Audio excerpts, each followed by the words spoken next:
The night was heavy with silence, broken only by the sound of a man's angry footsteps in the living room. David paced back and forth, his face hard, his voice sharp as he turned toward his daughter. "Emily, you are useless.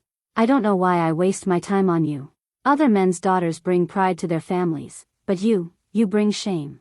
Emily sat quietly on the couch, her hands shaking as she held on to her school bag. She wanted to answer, to defend herself, but the words stuck in her throat. She was used to this. Every day, every week, the same words, the same sting. She had learned to swallow her tears because tears only made him angrier. Her mother, Clara, stood at the corner of the room, frozen between them. She wanted to speak, but fear kept her lips shut. David's temper was a storm no one wanted to face. So she lowered her eyes and prayed silently that the shouting would end soon. "Look at your grades," David continued, throwing a report card onto the table. "Average. Nothing special. Your cousin Jessica is already helping her father with business, and you can't even pass simple subjects. Tell me, what will become of you? Who will want you?" His words cut like knives. Emily bent her head. She had studied hard, harder than anyone knew. Nights spent awake under the dim light, struggling with books while the house slept. But no matter what she did, it was never enough for him. He never saw the effort, only the flaws. Her younger brother, Michael, peeked from the hallway. He was only 12 but already understood that their father's love was not equal. Michael got praise, attention, and warm smiles. Emily got insults, anger, and silence. She gave him a weak smile from the couch, as if to say she was fine. But they both knew she wasn't. David's voice grew louder, echoing through the house. "You are nothing. Do you hear me? Nothing. When I die, everything I own will go to Michael, not you. You don't deserve it." His words landed like a heavy slap, though his hands never touched her. Emily clenched her fists under the table, nails digging into her palms. She wanted to scream, to tell him she wasn't useless, to prove him wrong. But her body felt small, trapped in a cage built of his words. Her mother finally stepped forward, her voice trembling. "David, please, she is still young. She tries." "Tries?" He laughed coldly. "Trying is not enough. This world is for winners, not weaklings. She will never succeed." The room grew quiet again. David left, slamming the door behind him. The echo of his anger stayed in the air long after his footsteps faded. Emily sat frozen, staring at the floor, her heart heavy but her spirit quietly burning. She whispered to herself, so low no one could hear, "One day, I'll show him. One day, he'll see." That night, while the rest of the house slept, Emily lay awake, staring at the ceiling. Her father's words replayed in her mind over and over. They hurt, but somewhere inside her, they also lit a fire. She didn't know how, and she didn't know when. But she knew one thing with all her heart: she would not stay useless forever. Emily had always been the quiet one in the family. From the time she was a little girl, she learned to stay out of the way, to make herself small, because whenever she tried to shine, her father found a reason to tear her down. While other children grew up with encouragement, Emily grew up with criticism. She was told what she couldn't do more often than what she could.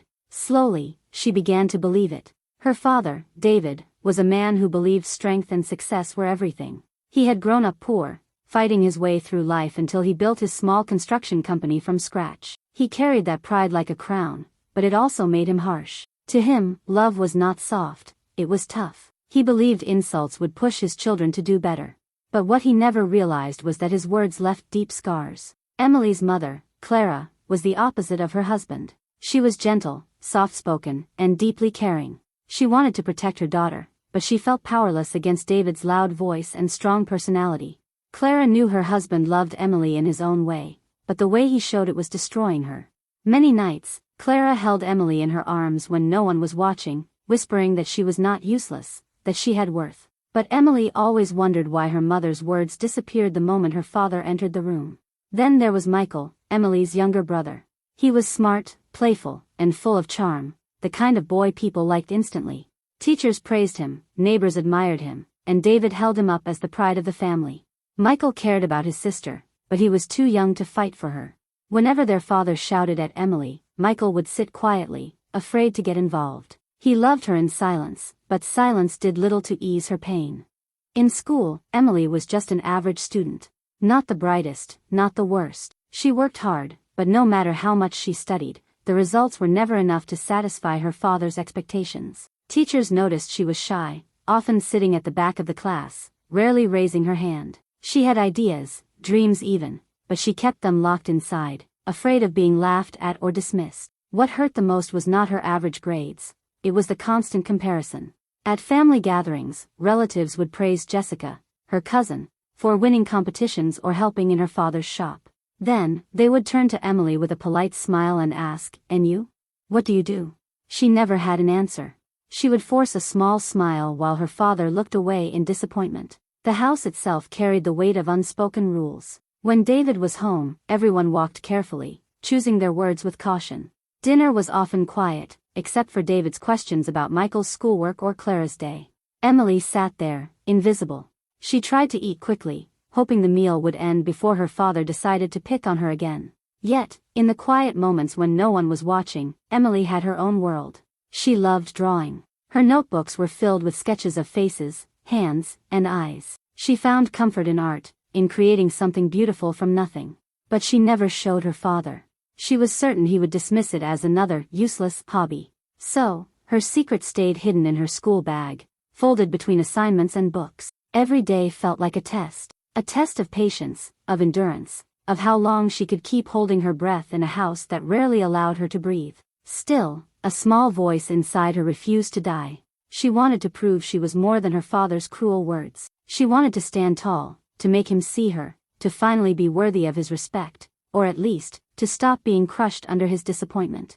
But the fear was always there. Fear of failure, fear of rejection, fear that maybe her father was right. What if she really was useless? What if no one ever saw her for who she could become? These questions haunted her as she lay in bed each night.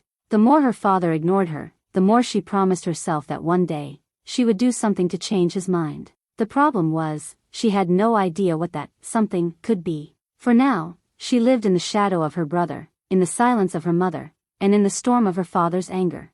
What she didn't know was that life was about to throw her into a situation that would change everything.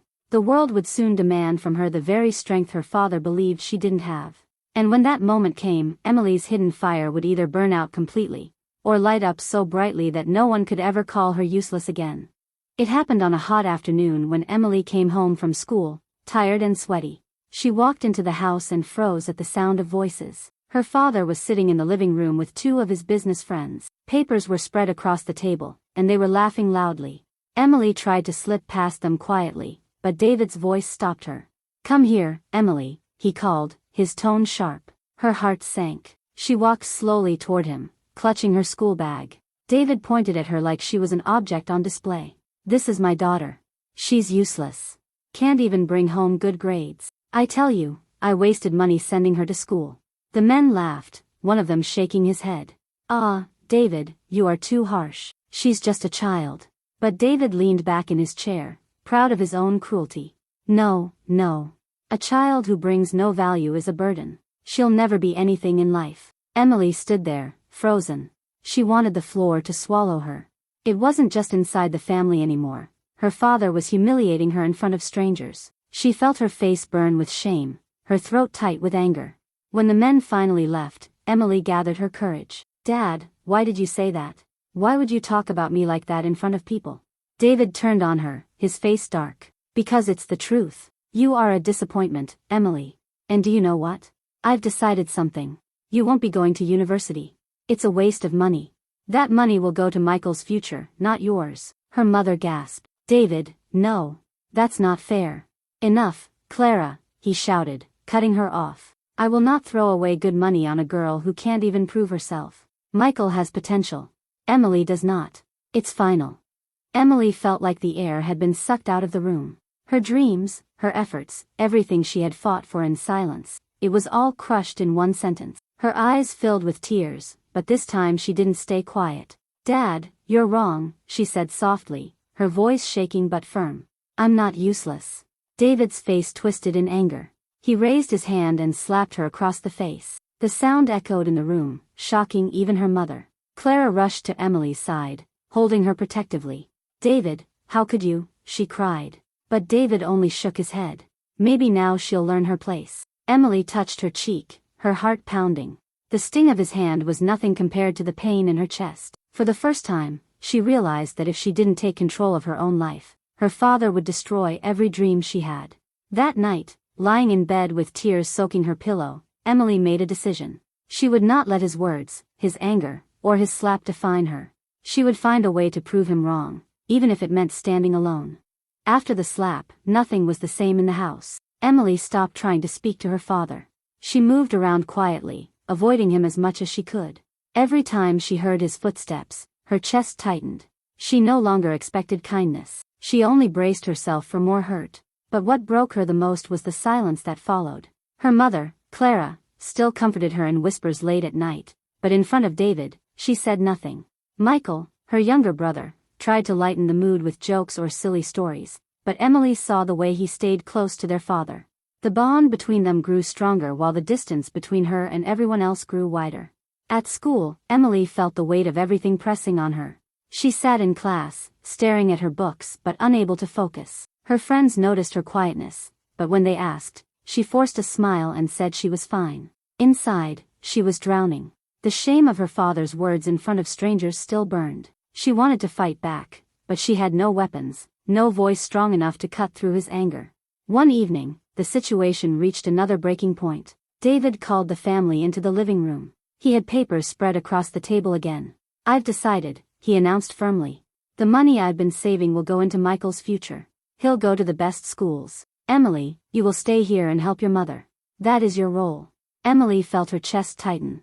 "Dad, that's not fair. I want to study. I want to build something for myself too." David slammed his fist on the table.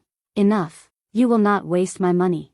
You will not embarrass me anymore with your mediocrity. Be grateful I'm keeping a roof over your head." Clara tried to reason with him, her voice trembling. "David, please, she deserves a chance. She works hard." "Clara, don't defend her," David cut her off. "She will never be what you think she can be. It's better she accepts it now."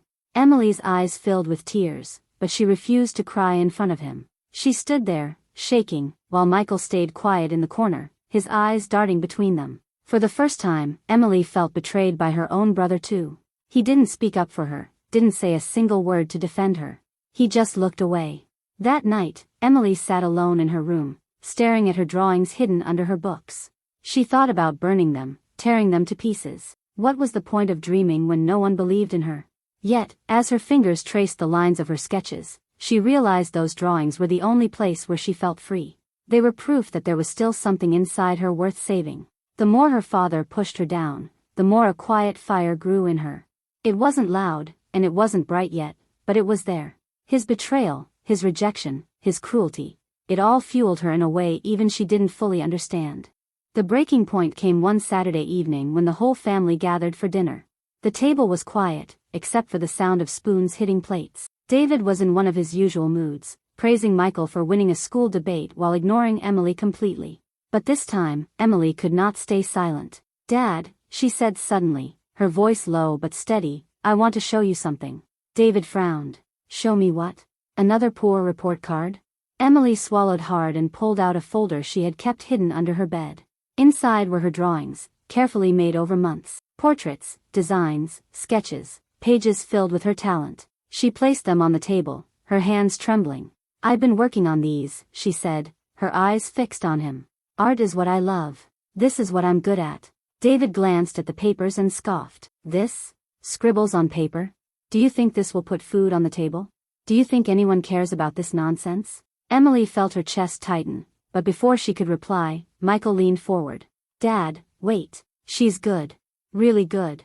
I've seen her work. She even sent one of her drawings to a local art contest last month." David turned sharply to his son. "What contest?" Emily's heart raced. She hadn't planned to reveal it like this, but the truth was out. "I entered my work," she said softly. "I didn't tell you because I knew you'd laugh at me. But I won second place. They want me to display my work at the community center next week." The room went silent. Clara gasped, covering her mouth with her hands. Michael looked proud, while David's face darkened with anger and disbelief. "You went behind my back," he shouted, slamming his hand on the table. "You dared to disobey me? You embarrassed me by chasing foolish dreams?" Emily stood up, her body shaking but her voice stronger than ever before. "No, Dad. I didn't embarrass you. You embarrassed me. All my life you've called me useless, but I proved you wrong. I worked in silence, and now people outside this house see my value even if you don't. For the first time, Clara spoke firmly, her voice cutting through the tension. David, enough. You cannot keep crushing her. You may not see it, but she has a gift. And one day, that gift will take her farther than you can imagine. David stared at his wife, then at Emily, his chest rising and falling with rage. He opened his mouth to speak, but no words came. For the first time, he was speechless in front of his daughter. Emily's hands were still trembling, but her heart felt lighter. She had spoken her truth. For years, he had controlled her with fear, but now she had found her voice. And once spoken, it could never be silenced again. The week of the art exhibition arrived, and Emily was more nervous than she had ever been in her life. She stood in front of her drawings displayed on the walls of the community center, her heart beating fast. People she had never met before walked around, stopping to admire her work. Some asked her questions, others praised her, and a few even wanted to buy her pieces. For the first time, Emily felt seen. She wasn't invisible. She wasn't useless. She was someone with talent, someone with a future. Clara stood beside her, holding her hand proudly. I told you, my daughter. You are special. Don't ever let anyone tell you otherwise. Michael came too, smiling at her with real pride. I knew you could do it, Emily. I'm sorry I didn't defend you earlier. But I'll always support you now. David, however, refused to come. He stayed home, angry that Emily had defied him, angry that the world was beginning to recognize the daughter he had spent years belittling. But his absence did not break her anymore. For the first time, Emily realized she didn't need his approval to feel worthy. The exhibition opened doors she never imagined. A local art teacher approached her and offered free mentoring, saying her raw talent deserved to be developed. Another visitor told her about scholarships for young artists. Emily's world, which once felt so small, suddenly stretched wide before her. At home, David continued his silence, refusing to speak about what had happened. But something had shifted in the air. Emily was no longer afraid of him. She had found a part of herself that no slap, no insult, and no cruel word could ever take away. One night, when he tried to mock her again, Emily looked him straight in the eyes and said calmly, "You don't get to decide my worth anymore. You called me useless, but I know the truth now. I am not." Her words hung heavy in the room. David's face hardened, but deep inside, he knew he had lost the control he once had over her. Emily focused on her art, spending hours every day practicing and creating. Her confidence grew with every stroke of her pencil, every piece that came alive on the page. The same girl who once hid her notebooks now stood tall, ready to show the world who she was. The scars of her father's words didn't vanish overnight, but they no longer defined her. Instead, they became fuel, reminders of how far she had come. She carried them like battle marks, painful, but proof of survival. And though her father remained cold, Emily no longer waited for his love. She built her own strength, her own path. She found healing in her art, in her mother's support, and in the knowledge that she was more powerful than the lies she had been told. Emily was no longer the girl who sat in silence. She was the girl who stood, spoke, and created. She had taken back her life. Months later, Emily stood in her small bedroom, packing a bag. A scholarship letter lay neatly on her desk. She had been accepted to study art at a respected program, something she never believed possible before. She touched the paper with gentle fingers, her eyes filling with tears, not of sadness, but of pride. Clara walked in, watching her daughter with quiet joy. "You did it, Emily," she said softly. "You made your own way." Emily smiled, though her throat felt tight. "I couldn't have done it without you, Mom. You always believed in me, even when I didn't believe in myself." Michael appeared at the door, carrying one of her bags. "Don't forget us when you become famous," he teased, though his eyes were shining. They laughed together, but the moment grew still when David entered the hallway. He didn't step inside. He simply leaned against the wall, his arms crossed, his face unreadable. For a long time, no one spoke. Finally, he cleared his throat. "So, you're really leaving?" Emily looked at him, her heart calm. "Yes, I have to." David's eyes flickered with something she couldn't name. Pride, regret, maybe both. His voice dropped low. "I still don't understand this art nonsense. But, I suppose you proved me wrong." It wasn't an apology. It wasn't the love she had always longed for. But it was something. And for Emily, it was enough. She didn't need his approval anymore. She had her own. She picked up her bag, hugged her mother tightly, and smiled at her brother. Then she walked past her father, her step steady and sure. As she stepped outside into the sunlight, she took a deep breath. The air felt different, lighter, freer. She knew the road ahead would not be easy. There would be struggles, doubts, and challenges. But she also knew she had survived worse. For the first time in her life, Emily wasn't carrying the weight of being useless. She was carrying the truth of who she was, and that truth was powerful. And as she walked away from the house, she whispered to herself with quiet strength, I am not useless. I never was.